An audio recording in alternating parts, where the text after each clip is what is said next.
Hi once again. Now I will be showing the final stage. Why is that? Because I have done this part already.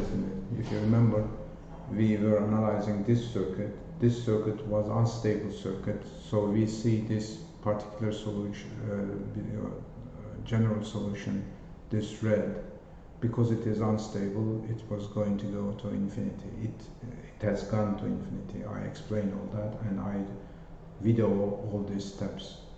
Now what I have done here, I copied this circuit, put it here, and I just changed this. Let me go in a bit.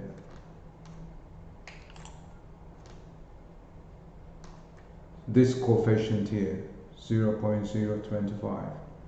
So change this coefficient means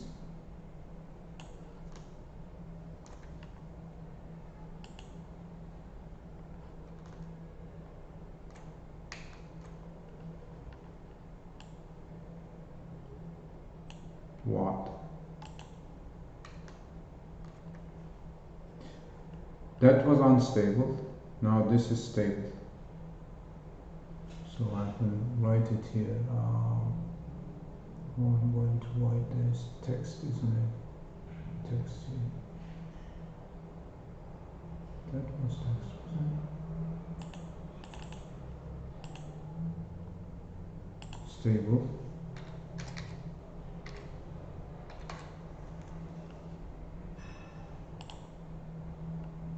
Now that is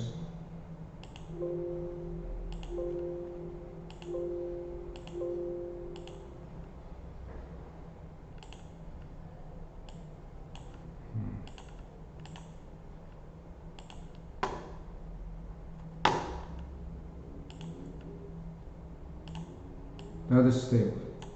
How I made it stable? By changing this coefficient.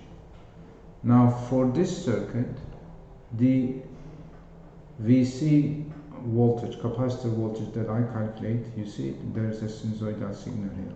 It is not sinusoidal here, but it is sinusoidal here.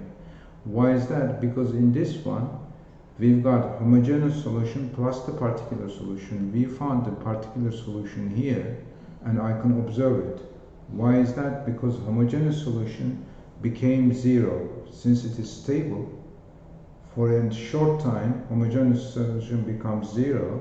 My general solution becomes equal to particular solution. So that is the general solution that I found, this red one here. At the beginning, I can see this particular solution plus the homogeneous solution. But after a while, after 2 milliseconds, I only observe this. So this that I observe is the particular solution, which is also equal to general solution. Now I am going to check my calculation result with this sinusoidal function now.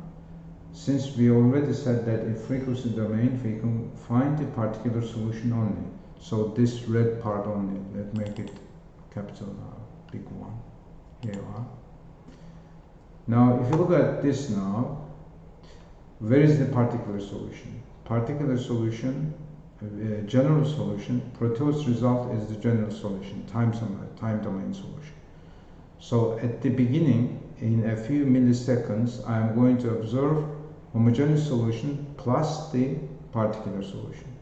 But since the circuit is stable, this homogeneous solution is going to disappear. I will be observing the particular solution after 2 milliseconds. So that is the particular solution that I observe. What is the difference? You can easily see here. That is 0. So this, the top value, his amplitude here is 4.80 volts. But in here, for the red one, you see it is 7 volts. So there's a difference here. Why the differences came here? Because in that line and that time, that means 300 microseconds, so very small time interval. In that time, after that time, I will be observing homogeneous plus the particular solution. Homogeneous solution didn't become 0 yet. but it's going to be 0 in here. That's why I am seeing that 7 here. So let's go back now. I will be observing my particular solution. I said after 2 milliseconds, so this area I'm going to check this red sinusoidal signal, whether it is the one that I calculated by hand in frequency domain.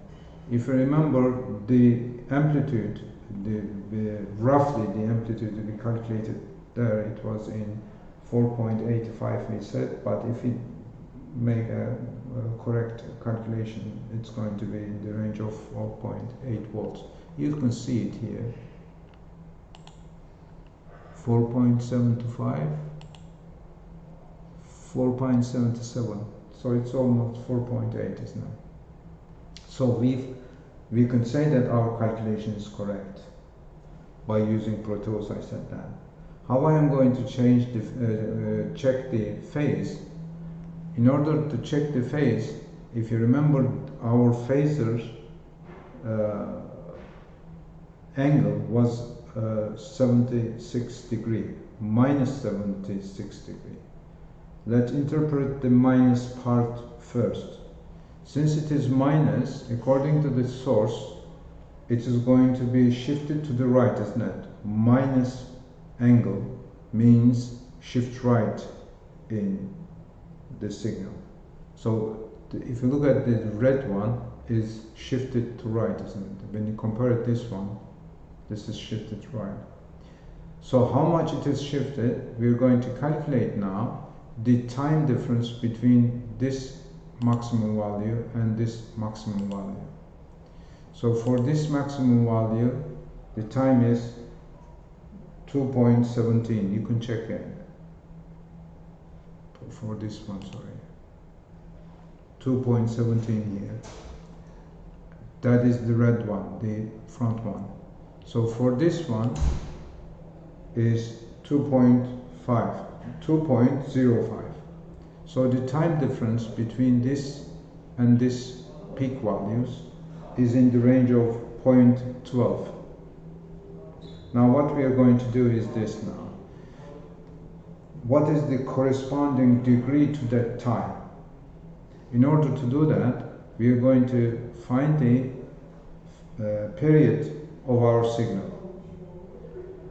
Period of our signal, if you remember, it was in the 0.62 millisecond.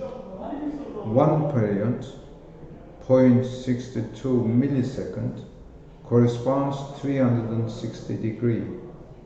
0.12 time inter millisecond corresponds to what degree? So you're going to make a calculation there. That calculation means you're going to multiply it to 0.12 with 360 degree divided by 0.63. So it is an orientation. So partitioning is your thing, isn't it? So at the end you're going to find it 70 degree. So it is in the range of this, you see, 70 degree. What we calculated was 76.